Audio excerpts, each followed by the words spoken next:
to the Bad Beat Podcast. I am your host, Robert Eisenstadt, and today we have our guest, Collin Martinez. Collin, thank you for taking time out of your busy day to join us today. Thank you, brother. Yeah, man. I'm super excited to have you here, actually. Back in 2000, when did you start real estate? Started real estate. When did you start testing for real estate? Do you remember the year? It was 2018. 2018. So August of 2018. So then you were testing in 2018, you said? Yeah. Okay, so 2018, I had a very life-changing moment with you, at least for me, that really inspired me. So hopefully this can inspire some other people. Of course. I just remember, I was having some struggles with myself mentally through my business. I had just lost basically my family. Me and my ex split. The mother of my daughter. I was trying to escape that through fitness, and I hit you up and I was like, hey man, can you help me out in the gym? Of course you said yes. And we got a good workout in, and man, we went to the nutrition store and you were helping me pick out like pre-workout, protein, stuff like that. I knew absolutely nothing about any of it. It's a lot. And I remember asking you, like, hey, man, can I buy you dinner for helping me out at the gym? And you were like, no, dude, I don't have any money for dinner right now. I got to go home and study. And I was like, don't worry about it. Let me buy you dinner for helping me. And you were like, dude, I don't have time. I need to go home and study. So it's crazy to me to see you go from absolutely not nothing, but not even being able to afford dinner. Yeah. And focusing so much on studying for your real estate exam to the numbers that you have done now, which, you got top 20 real estate agents in Las Vegas, which is amazing. And, we've had many conversations throughout the past year or two, me congratulating you a lot, which, I'm just so proud to be your friend, and it's just been some amazing accomplishments, but it wasn't always like that. Never. So the Bad Beat Podcast, basically it's about, being dealt some shitty hands and those things happening for a reason. I believe very firmly that everything in life happens for a reason. Those reasons help you get on top, right? So you had some struggles in your previous, your childhood. Yeah. I went to high school with you. I saw some crazy shit happen. We smoked some weed together at some times, went to some parties, whatever. Here and there. I watched you get in some fist fights. But I kind of wanted to talk about, your upbringing and where you started from, when you were a child. Were you born in Vegas? So I was actually born in Flint, Michigan. Stayed in Detroit where my family was, my extended family, for 3 years, and then moved here when I was 3. We lived in Dearborn, or Deerbrook, which I think now is like the north, like far north. But my dad came here and worked at Caesars. My mom and dad were together for quite some time, but my mom and dad ended up divorcing when I was really young. I think I was 8. Oh, wow. Yeah. I think so you were still old enough to know what's going on. Yeah, somewhat. And then my mom, she started talking to a doctor in town, and they ended up hitting it off. They ended up getting married and then starting their own medical practice together. Was it hard for you to adjust to bringing a step parent into your life at such a young age? Yeah, it was. Was there a lot of resentment? Not just because of a new father figure in my life, but he was abusive. Oh, really? Yeah, from day one. To you? Yeah, wow. To me, my brother, and my sister. So I always knew that he had half or stepkids. Not stepkids. There were kids of his that just didn't talk to him from a different mother. And I always kind of wondered why. But once I got a little bit older, I started to understand why they weren't around. And he had one other daughter who stayed with us. But yeah, from the jump, I mean, it really was just abusive parenting. Wow. Yeah. That must have been hard, man. It was. I mean, especially your mom kind of rolls with the punches and just kind of turns a blind eye. And stuff like that is kind of hard to comprehend when you're young. You know what I mean? I'm sure your mom was trying to do whatever was best for the family, sticking around or whatever it is. I don't know every detail of the situation, but, and it's like, my parents split when I was 20 years old. So even at 20, it was extremely hard for me to understand, you know, I had a lot of hate towards my mom. Like, why would you do this to me? Mm-hmm. Why would you do this to our family? But when you grow up, you start to realize, like, all right, you know, if I was in this relationship and I was unhappy or whatever it is, so, you know, I can imagine it was probably pretty fucking hard for you. But, I mean, did you ever have conversations with them in the future about what it was like for them? So, not necessarily. I mean, growing up with him was just so different, really so different. It was just the kind of relationship we had was like, he was a very well-established, well-renowned doctor in the community, went to college for 20 years, was a doctor in the military, but really we never talked about it. He was an alcoholic, and what kind of doctor was he? Ear, nose, and throat specialist, and then they started to do plastic surgery and like facial medical aesthetics. Gotcha. So that's where I got kind of my foot in the door with like business, like entrepreneurship or being a business owner, because my mom was an owner in the company and they were really 50-50 on it. Yeah. They opened a practice together. And did your mom and your dad have split custody of you, or was your dad not really around when that was going on? Or so my dad, they had joint custody. He would see me every Tuesday and Wednesday. My dad was kind of the one that would be there at like the skating rink, watch us like, you know, do the things that we love to do. Mom was just kind of like, here's some money, go away. Yeah. You know what I mean? Because she was always so busy. But yeah, my dad, it started to drift. Obviously, when you get older, you start making more friends. Your parents really aren't like your number one priority anymore. So the more I was growing up, the less time he actually got. The days that he had us, we just didn't go see him. So I guess he started working on cruise ships. And your dad did, or your stepdad? My dad. Yeah. So he would be gone for 6 months at a time, come back for 3, leave for 6 months, come back for 2, then leave for 6 months. Then it kind of like just kept going down.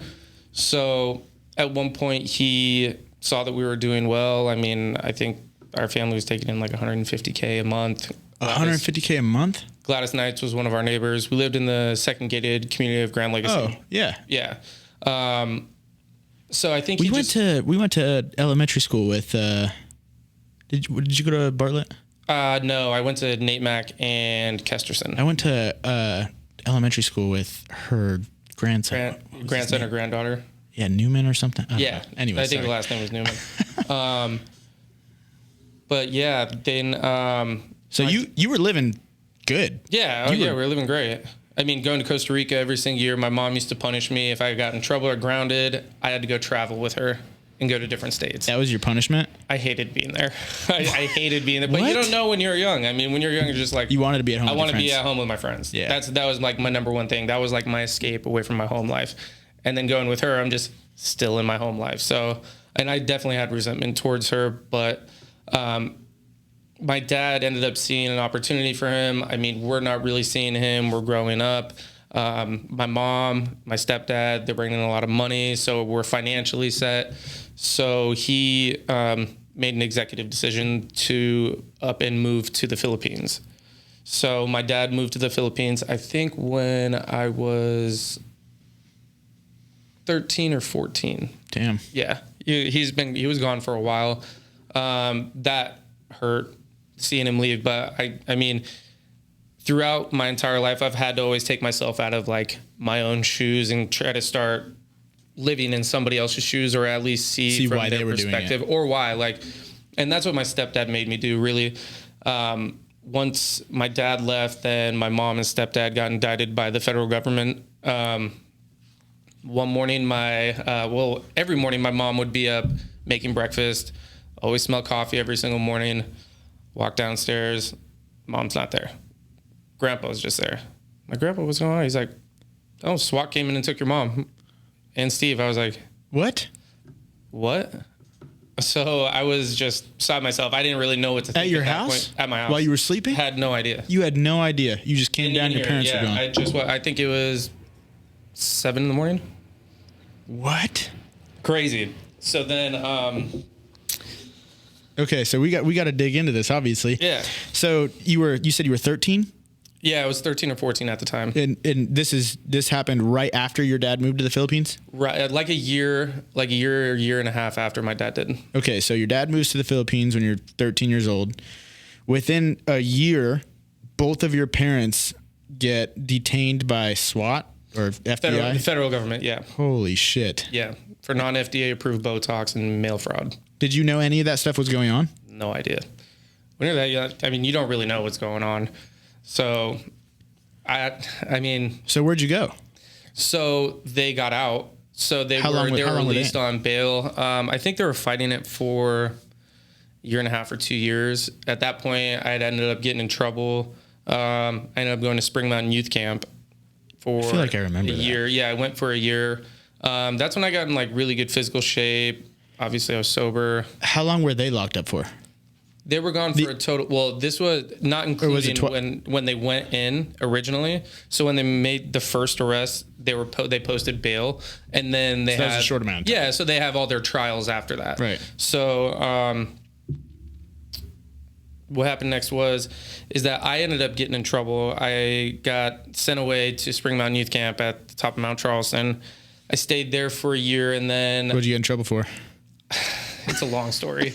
Okay. We won't go. It's a really long story, but to make a long story short, court goes by adjudication.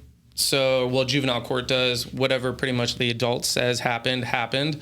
And one specific kid's parent said something that was untrue and said that I showed them a gun in my waistband, which I never did. I'd never even seen a gun up until this point in my life. I'd never seen one. I saw one once when I was 14, and we were shooting guns up in Michigan. So you were still a kid? Yeah, I was still a kid. So I was 15 at the time. Yeah. Oh, wow. It was crazy. I was going to school with an ankle monitor on. Yeah. Were you in high school? Yeah, I was in high school. Green Valley, right? I was going to Green Valley. I had the ankle bracelet on. So you were a cool kid in high school because of that? No, I was not. I was never a popular kid. I hung out with I skateboarded. I hung out with all the skaters. I wasn't like, everyone kind of knew me because I went to Kesterson Elementary. I went to Nate Mack Elementary. Then I went to Thurman White Middle School, and then I went to Greenspun. But my mom, it was really hard to like stick with all my same friend groups because my mom always had me bouncing around. Even though I was still in Las Vegas, like if I ever got in trouble or I got caught sneaking out going to Walgreens or something like that, and my mom would just send me to boarding school. With your ankle monitor on?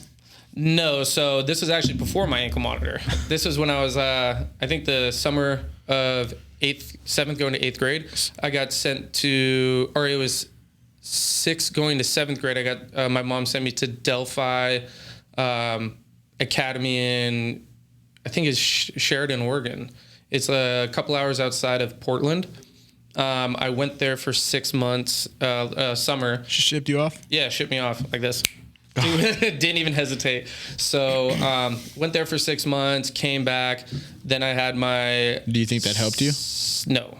Made it worse? Yeah, I mean, you're just really with like your home life. Then, I mean, it was almost like a school from Harry Potter, to be honest. Like dorms, it was like one of those kind of schools. It was a great experience, but I don't think it necessarily did anything for me positively. At that time? At that time. Do you still think? I was just such in like a shut, closed off, like just very rebellious at that age. And after that, the next summer, my mom sent me to it's in South Carolina. She sent me to a military academy for 6 months. Damn, dude, you weren't fucking joking. Yeah. You bounced around a lot. Yeah. And it's funny, we try to break out of this military academy at night. Okay, so Yeah. How old are you when you go to the military academy? That was 7th to 8th grade summer. So 15? So no, I was 14. Yeah, I was 14. What was that like? Just like what you would think. Really? Yeah. Like wake up? I did not wake up every single day, 5 a.m. You're running out on the track. Humidity is super high. The summer is unbearable heat. People screaming in your face. I didn't like that. I didn't like it. I got into a fight with my sergeant. Yeah. When you fuck up, are they screaming in your face? Yeah, I pushed him And because he got in my face, I pushed him. He hit me. I hit him back. I almost got expelled that time too. What happens if you get expelled from there? You go back home. So you punch the sergeant, and then what happens after that? Just had to go in front of like their kind of like ethics committee and talk about it. I didn't have much more time left, so I just ended up staying throughout the rest of the time and then went back home. Damn. Yeah. And so it's very hard to keep friendships. Yeah, for sure. Yeah. And how long were you there for? All summer. Oh, really? So it was like a summer camp? Yeah, every summer I'd have to leave. Oh, every summer you went to one? Pretty much between 6th and 7th grade, 7th and 8th grade. And then after I got out of 8th grade, my mom sent me to a college preparatory academy called Fenster. And that was in Tucson, Arizona, which is now shut down for bad practices. No way. It was crazy. That really sent me over. Why? So I wasn't really into drugs or anything like that as a like heavy yet. But in this military area, not that this wasn't a military academy, this was just like a normal kind of boarding school. Everything was was outside. They had like a student hangout area in a basement. Like it was like a really cool vibe, but the more I stayed there, the more I kind of figured out what was going on. So if you ever wanted to go out to the mall or anything, you had to go wait in line after class. You would wait there to talk to the headmaster, and the headmaster would have to talk to your parents and then gift you whatever money comes straight from the headmaster. But then you leave, and I started seeing people come back, and people are like on mushrooms, and like all my neighbors are getting in fights. Like kids are getting jumped in the dorm rooms, but on the outside it looks like a very nice. So it was a free for all. It was a free for all. It was really a free for all. Have you been to jail? Would you consider it to be anything like jail? No, nothing like jail. No. There is nothing quite like jail. Yeah. Yeah. Man, I can't imagine going through that at such a young age. I personally would have had a ton of resentment against my parents, which I'm sure you did too. It was hard. Yeah, it was definitely hard. I mean, especially with my mom. Did it really affect your relationship when you came back? Still does. Oh, really? Yeah, we're still not that cool. Oh, wow. Yeah. That's crazy. It's hard. It's hard because like she's in that transition phase of she's like getting older. And I am in that phase of I am inevitably the bigger person in any situation that I look at, no matter what. And I've learned that if you're not going to be the bigger person, you want to wait, you'll be waiting forever because no one is going to step up to the plate and be the bigger person. So you just got to pick yourself up and continue moving. But at the end of the day, you always have to respect yourself. And you make your family whoever you want. We can't choose the family that we were born with, but we can choose our family moving forward. Absolutely. So, I mean, when your mom still at 30 years old treats you like a kid and just isn't straight up with you, it's very hard to get around that. Yeah, man. Very hard. It's your only mom, though. It is my only mom. And trust me, I go back and forth with this every day. I get it because I've had the same battles with my mom. Yeah. I didn't talk to my mom for 2.5 years. And that was me being an adult already, like 20 years old. But I mean, a lot of that stuff was my fault. You know, I did some really bad things to my mom. I stole from her. I lied to her. I hurt her in many different ways. And up until actually me and my fiance had many conversations about it. She was like, you need to make this relationship better with your mom. And I think it's different for me because I lost my dad. That's the only parent I have left. And I think to myself, like, okay, if something happened to my mother, would I regret not doing everything I could to rebuild that relationship with her? And the answer was yes. So I still get super frustrated with my mom. I think most adults get frustrated with their parents. It's very hard, especially when you try and they openly just bail on it. It's like, okay. Oh, really? Yeah. It's happened plenty of times. So then it's like, you just wear thin. And obviously I'll always love my mom and I'll always do anything for her, but I just take it with life, anything, one day at a time. Yeah. Can't get too far ahead of yourself. Life changes in an instant. So obviously the relationship with your mom was pretty bad because of the resentment that you had. But when you came back from these summer camps, where'd you go then? Was it straight to high school? So she actually kept me. That was my. I stayed there for my freshman year. She enrolled me in this school. So the goal was to stay there all freshman year. But halfway, Tucson, Arizona? Yeah. Okay. So halfway through freshman year, I came back home for Christmas break. There for maybe a couple days. And my mom decked out my dorm room. Refrigerator, big screen, Xbox, toaster. Like, she'd always take care of me. Like, that's the big thing. She always took care of me and always made sure that I had more than what I needed. And when I came, I think it was a couple days into being home, we got a call from the school. Hey, someone stole everything out of your room. No way. Everything. Clothes, everything. So my mom was just, you're not going back. So I didn't go back to school either. Oh, really? I was off for the rest of the year. So you lucked out. And summer. Yeah. Well, that's where trouble kind of really picked up. Were you having problems with people up there? Not Or was there. it just kind of just happened? I mean, it's like a high school. It's like a high school. Everyone had problems with someone for some reason. They didn't really have to have a reason, but they'll make a reason. Like, and I was never like the biggest kid. There was like one dude who was Golden Gloves one year, and he's at this boarding school, and he's just jumping people for no reason. So it was kind of like there is always head hunting going on around there, and it's like, come on, guys, it's just people are fucking over the top. It's scumbags. stupid. I know, scumbags. I saw this kid get jumped. I was just like, damn. And there's nothing you could have done about it because you're in a room and there's 10 of his friends around, and he's been going here for 4 years straight. All of them know each other. Yeah. Sometimes you got to mind your own business, man. That's what I try to do. So you stayed home, and that's when you started going back to Green Valley? Started hanging out with Eric, Ryan Dunn, Eric Cohey, Ryan Dunn. Skating a lot. Yeah, I started skateboarding a lot. But then started having troubles just personally. And this is when I was starting to get big enough to really step up to my stepdad. Because when I say he was abusive, he was, extremely abusive. He even hit one of my friends one time. But his mom... He hit one of your friends? His mom worked for us. So, yeah, he's done really, really just out-of-pocket stuff. Wow. So, at that age...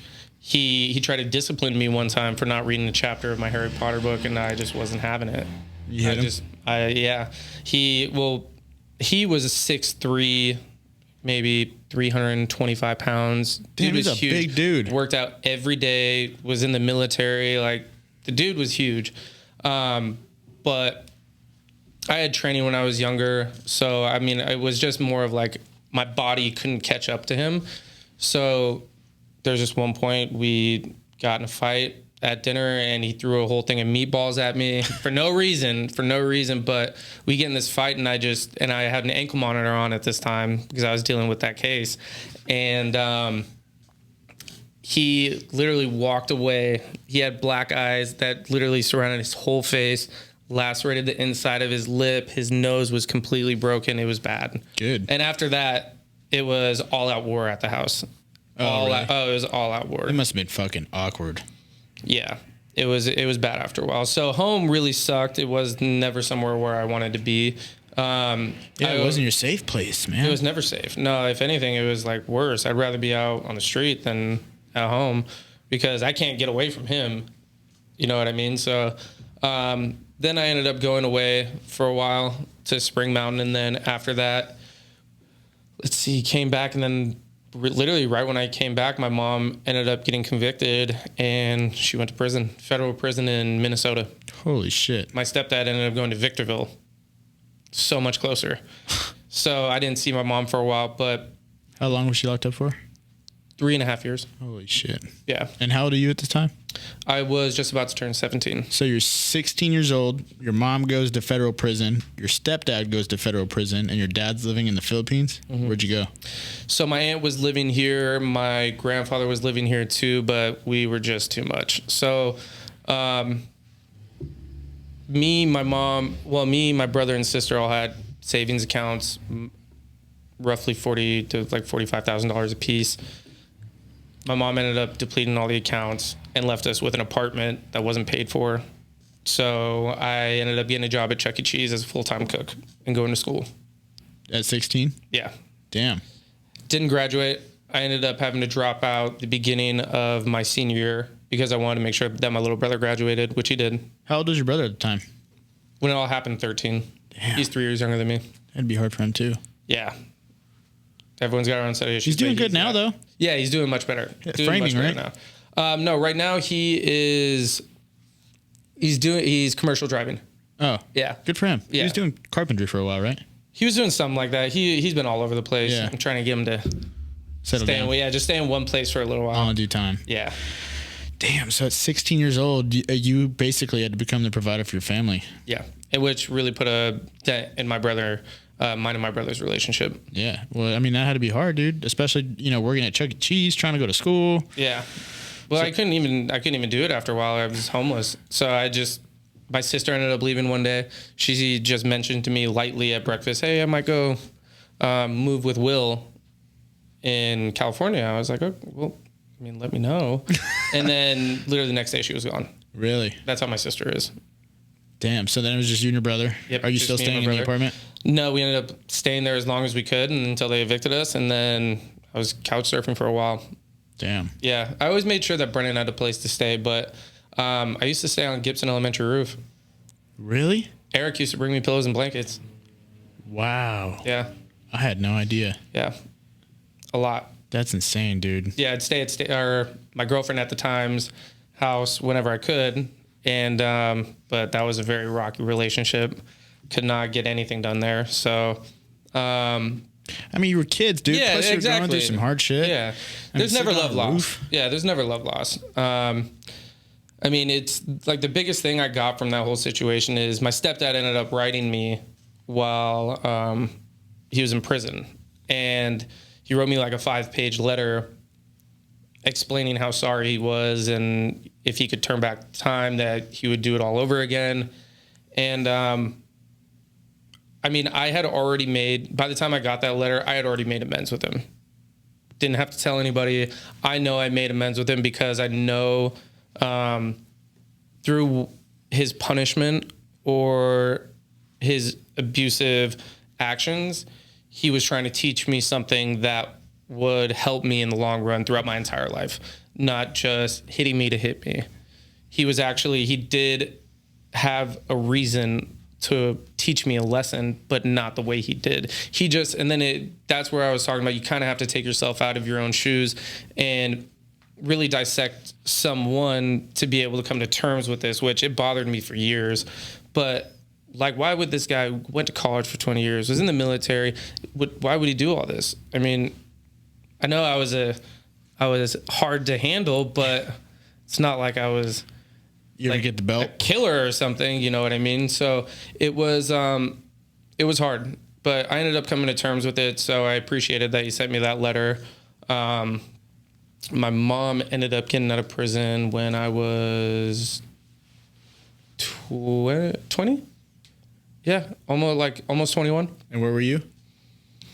I was at the time working at the Palm Restaurant. The Palm. Yeah, the Palm Restaurant. It's in the Caesars Forum Shops. It was my first service industry job. You a server, bartender? Or? I was a busser, and then I saw a barback leave, and there was an opening. And I went to my GM. I was like, "Hey, I want more responsibility. I want to get behind the bar." It's like, "Go take ABC bartending." I ended up taking it, and then he promoted me to barback. Damn. Yeah. So now you're doing barback and. So I was doing barback there, and then this was when I'd actually started college. I gave college a go. I did 10 classes. I was going for business management with an emphasis in marketing. Community college? Mm-hmm. I went to University of Phoenix. So I did 10 classes and ended up dropping out. But while I was going to college, I was working full time. And then I was also doing a physique competition. So during that, my bartender told me, "Hey, you should go out for these like public pool auditions." What are you talking about? What, like a fucking model? Yeah, I had no idea what she was talking about. And she's like, "Yeah, all these pool clubs, they go ahead and they have these huge auditions." I had no clue what she was talking about. So she gave me all the information. She's like, "Yeah, we'll go wait in line together." Yeah. She doesn't show up. And I have no idea what I'm doing. I just walked up, and I kind of liked wearing a suit and tie. But you go to these auditions, and everyone's in sweats and shorts and a tank top. I came in. Swimsuit? No, I came in in almost a full suit. And I had to sit there for 6 hours talking to these people, and I'm the only one in a suit. I'm like, wow. Did you get the job? I got the job. No, you didn't. Yes, I got the job. Good for you. So I got hired at, it was called Venus Pool Club. It's a topless pool at Caesar's Palace. Doing? Barback. And it was my first union job. So I had great benefits. I was making $16 an hour. Plus I was making $200 to $600 almost every shift. I was the only barback for a while. So, and then one of the bartenders, he actually let me come in and he would switch me and he'd be the barback. He's like, I want to teach you how to bartend. So he taught me how to bartend while I was still there. So I got a lot of opportunity with that. And then ended up Omnia. So do you remember Pure Nightclub? Yes. Pure Nightclub was just closing, went to the closeout weekend, and then they announced that they were doing auditions for the new club Omnia. So I ended up going and auditioning for that, and I ended up getting a barback position there. From that point, ended up getting my union port card. Couldn't get promoted at Omnia. They just weren't promoting anyone. So I made a jump and I went over to Level Up. It's kind of like the Dave & Buster's next to Hakkasan. But I went there just for the bartending experience because I heard they had gaming at the bar.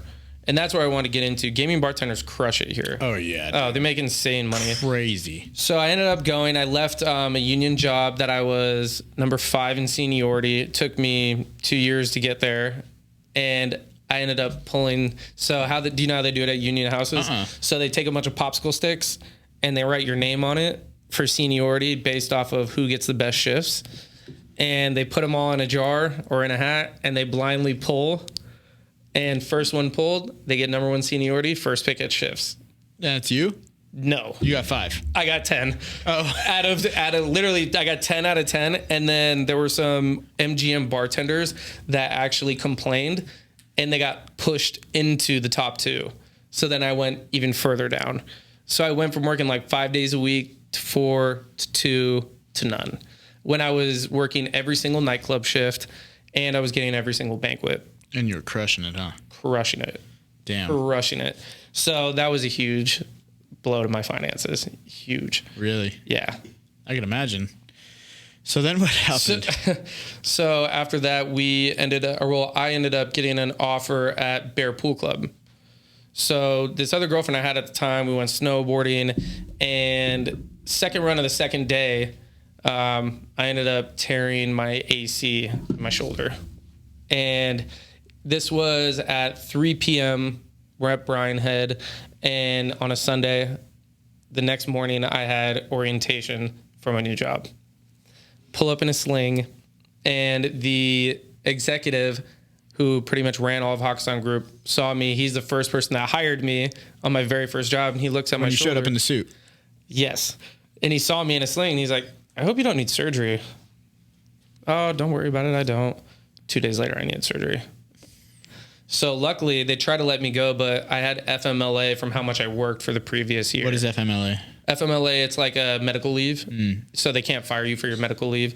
So I qualified for it because I worked 1,250 hours. Then, bro, that's when it started. That's when the real downturn started. Like, even that was almost worse than when my mom went to prison.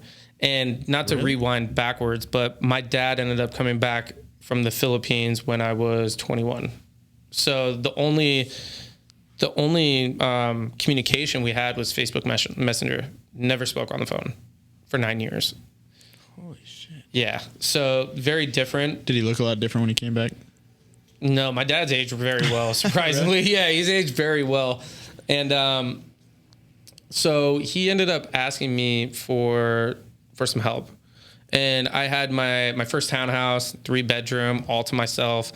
And you were paying for that from... This was when I was just 21. So I didn't mean to rewind, but I had to rewind back a little bit. But the townhouse you got from paying for... You were paying for that from the nightclubs and stuff? No, I hadn't started working there yet. So I did start working there. This was when I was 20. How you paying for the townhouse? So the townhouse, I was working for Samantha Whittemore's dad. Yeah. I was Collision Center. Yes, the Collision Center. Okay, gotcha. So he ended up asking me for some cash. I gave him more than what he asked for. I knew he had never asked me for anything. And one day, I didn't hear from him for 2 weeks after I sent him the cash. And one day I got a text. I'm at my house by myself. And it's like, hey, come to Sunset Station. I'm here. Some random number. I'm like, who is this? We're so random. And he's like, it's your dad. I'm like, okay, someone's messing with me. I go call, and he's like, hey, I'm at Sunset Station. And that's where he used to take us to Kids Quest. We used to go to movies there. And I'm like, Kids Quest was a shit. Okay. Oh, it was so much fun. I loved Kids. I'd still go today. And I just started crying, and I just ran out the door. Like, my dad was everything to me, always was. And then 5 minutes later, I'm at Sunset Station having a beer or a margarita with my dad at the bar. Hadn't seen him in 9 years. Yeah. Damn. And ever since then, we were best friends. He didn't message you, tell you he was coming?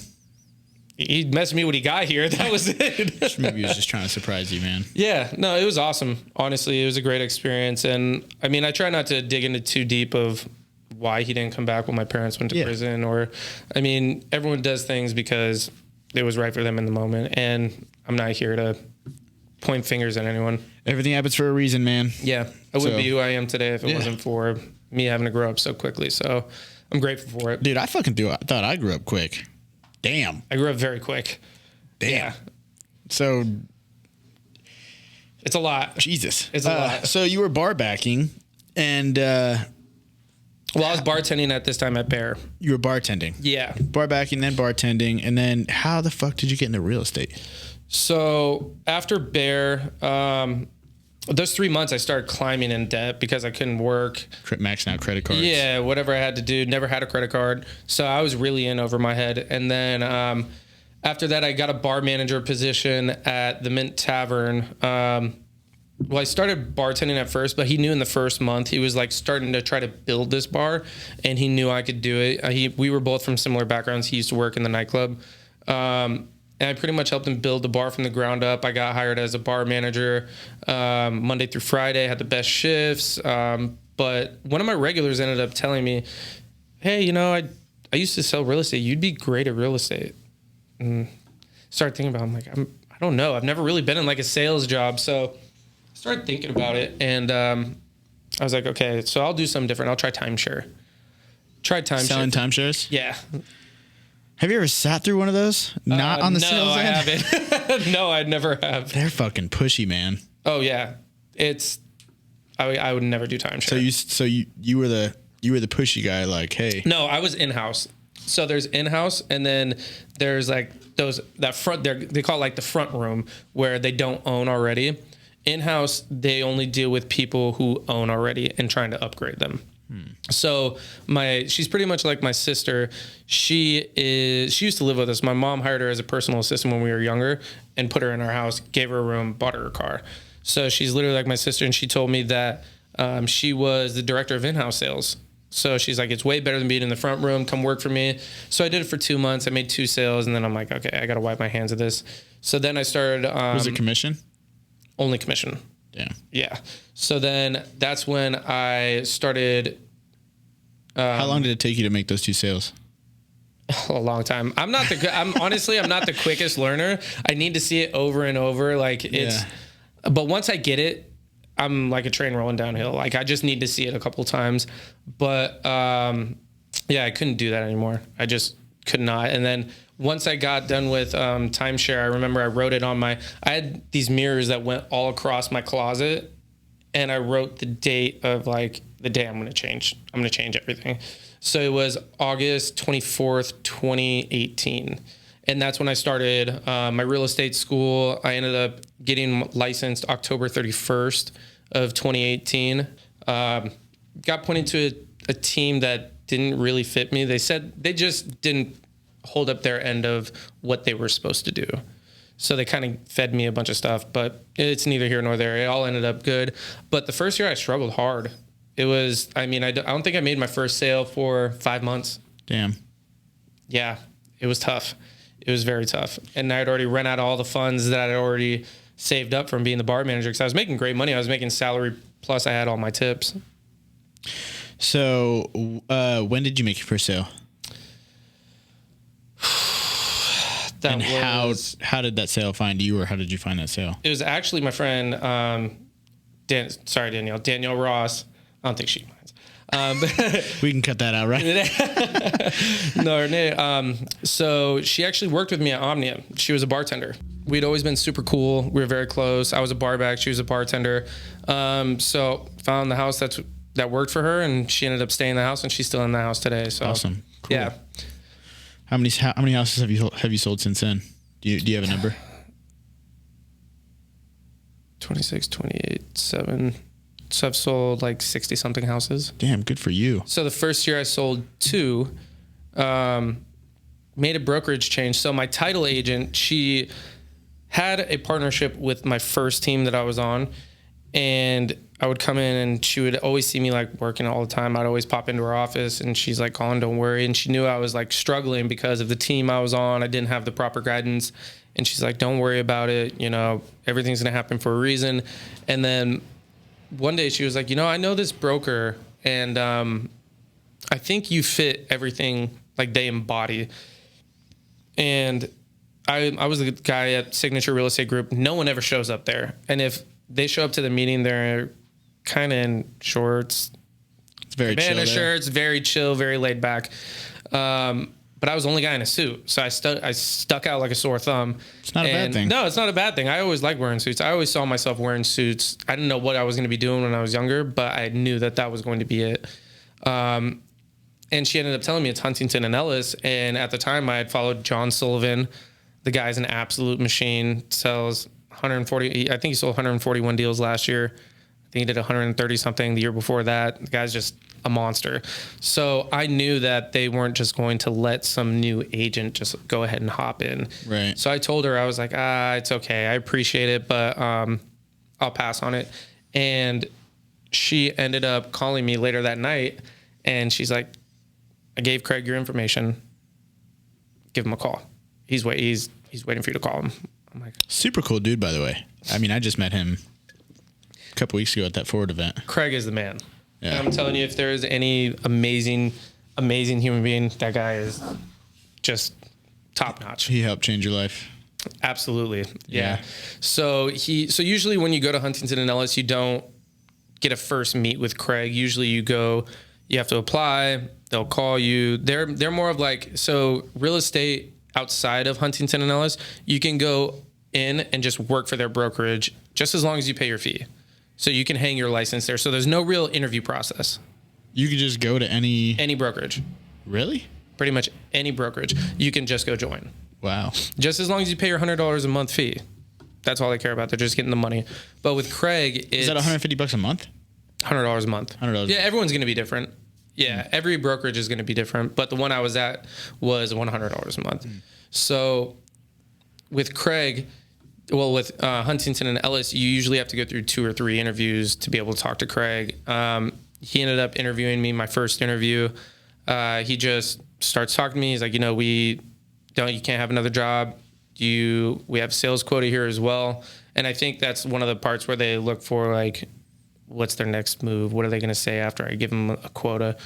And I just told him, I'm like, I don't want to do 15. I want to do as many as I can. And 15 is not even in my head.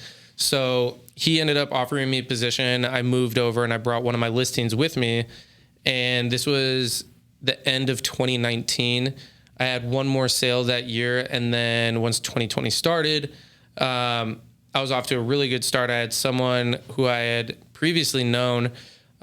She called me and she said, hey, I need this house and my dad wants to buy it for me. And we're going to buy it cash. It's in Spanish Trails. I've been to that house. The house is sick. Oh, yeah. That house I is sent sick. you over there for some work. The house is sick. And it was under contract already. She's like, I don't know what's going on with it. What's going on with it? I call, it's under contract already. I start to get more information. I told her, hey, it's under contract. And she just starts losing it. And she's like, oh, I don't want to look at anything else. I'm sending her every other property. And then I start talking to the other agent. I'm like, can I just get her in the house? I just need to get her in the doors so she can see it. So I get her and her dad. Her dad lives in the same neighborhood. Like right behind it or something. Right behind it, yeah. So we walk in. We're looking at the house. We're talking to her. And I end up just sending out probing questions. it ends up being the buyer. So the current buyer they're in contract with has a house in Oregon and it's up for sale. And it had already fell out of contract before, so it was a contingent upon sale. So this house had to sell in order to buy this house. So the first time they were in contract before, it fell through. And I had a good feeling about it. I was like, look, don't, like, trust me. Just trust me and let me work this out. And I was like, I had to get her to put in an offer. I was like, if you won't even get noticed if you don't put in an offer, because you won't even have another opportunity at it. You even said so yourself. You haven't seen a house like this and you can't find one like this. And they're very, very interesting houses over there, like very custom homes. I love, actually, her house is amazing. Yeah. Ended up getting her to put in an offer. Literally the very next day, it fell out of contract. Put her in. And this was my biggest sale at the time. The biggest sale I sold was like $460. And this one was $835 cash, 2-week close. Damn. Yeah. So were you guys the only other offer on the house? Only other offer. Damn. That's why I told her, look, just trust me, just put in an offer. So I ended up sneaking in, getting that deal in, and then they gave me one of their townhouses to sell in the same neighborhood, but COVID ended up happening. And at that point, I was just on a tear. I was on a tear of waking up at 3:30 in the morning, going straight to the gym, coming home, like meditating, listening to like some motivational speech, get to the office by 6:30, sometimes 7. I was there very early. And the craziest part is that might seem over the top for people to show up to your office at 6 a.m. People would beat me in. Like there were times that John Sullivan would beat me in, or even Craig, and he's a broker. He doesn't have to be there. He closed 90 that year. He only does listings. He closed 90 listings that year, and he would beat me in the office sometimes. So I mean, Craig leads from the front, but the back as well. Like he shows you, he tells you how to do it, but a lot of people tell you how to do it and they don't do it themselves. He does that more. So I owe a lot to Craig, honestly. When I first started, I came in as an independent agent because I thought I had so many things working, but I just wasn't getting traction with it. I just couldn't figure out why I wasn't getting traction. And I saw that someone just left his team. And I saw an opportunity for me to join his team, and I came and asked to join the team. And they're very their number one thing is accountability. They're like a well-oiled machine, especially on this team. We're right now, I think, the number 8 team in the entire city, and that's behind just new builders and I think one luxury team. But we're the number 8 team in the city, so they run very efficiently and they're very on top of it. But I know that the team meetings are very important to them, super important. So they let me join the team, and the very next meeting I missed. And it was because I was struggling so badly. I literally, at this point, I think I lost like 20 or 30 pounds because I couldn't feed myself. Is that what caused you to get the 3:30 in the morning routine? Exactly. That's literally exactly what I was not eating. And then I was like, this is not going to happen ever again, because I had this same feeling when I was homeless. So there was no way I was going back to that. So I'm very black and white, and this is why I am black and white. Some people say I'm harsh. I'm very blunt, but you either did or you didn't. You either do or you don't. There's no other in between. Yeah. So I ended up not being able to come in because I didn't have gas put in my car. Literally didn't have gas put in my car. Might seem like a bad excuse, but I'm one of those people who won't even call someone because I'm just so disgusted with myself that I can't even have money to put in my car. Yeah, I can understand that. So, and that's very embarrassing to go ahead and tell someone. So I thought I lost it. I thought I'm done. They're going to kick me off the team. And I ended up calling him, just letting him know what happened. I came in first thing the next day. I ended up borrowing $20.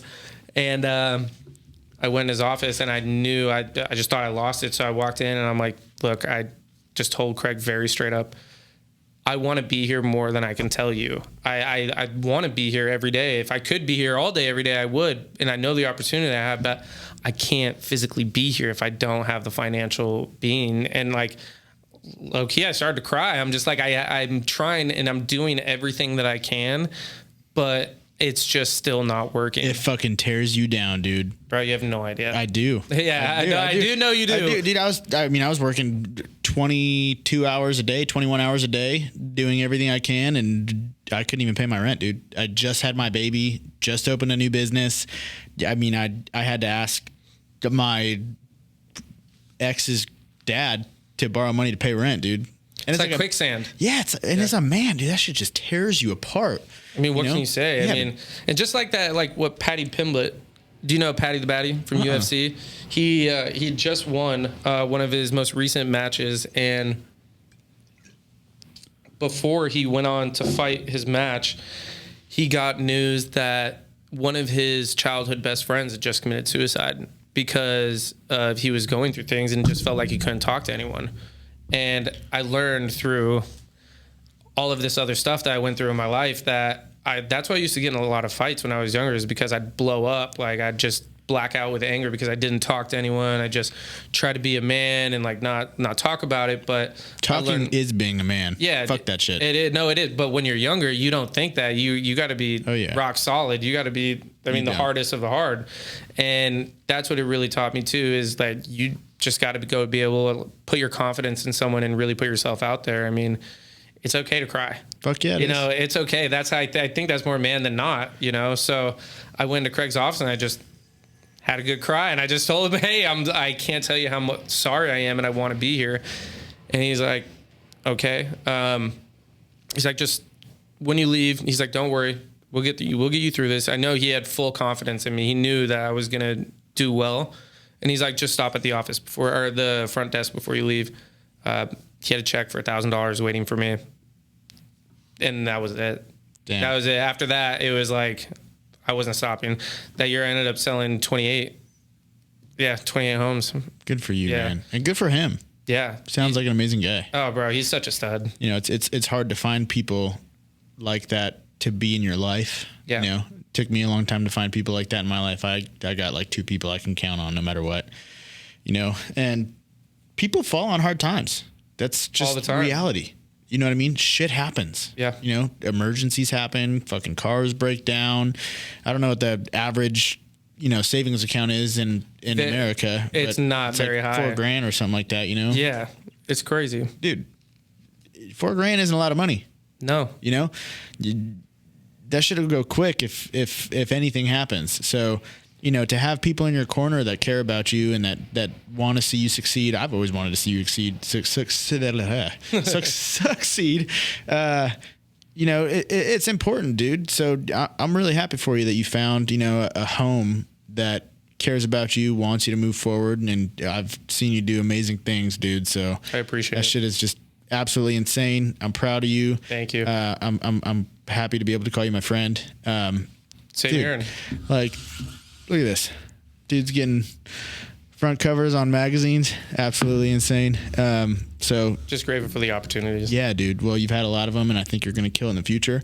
I appreciate you coming out, dude. It's been awesome to hear your story. Of course, bro. Thank you for having me. I really appreciate it. I look forward to the next time. Yeah. Really quick before we go, and I hate to put you on the spot, out of all of the shit that you've gone through, what's the one piece of advice that you could give to somebody that has been through some of the struggles that you've been through?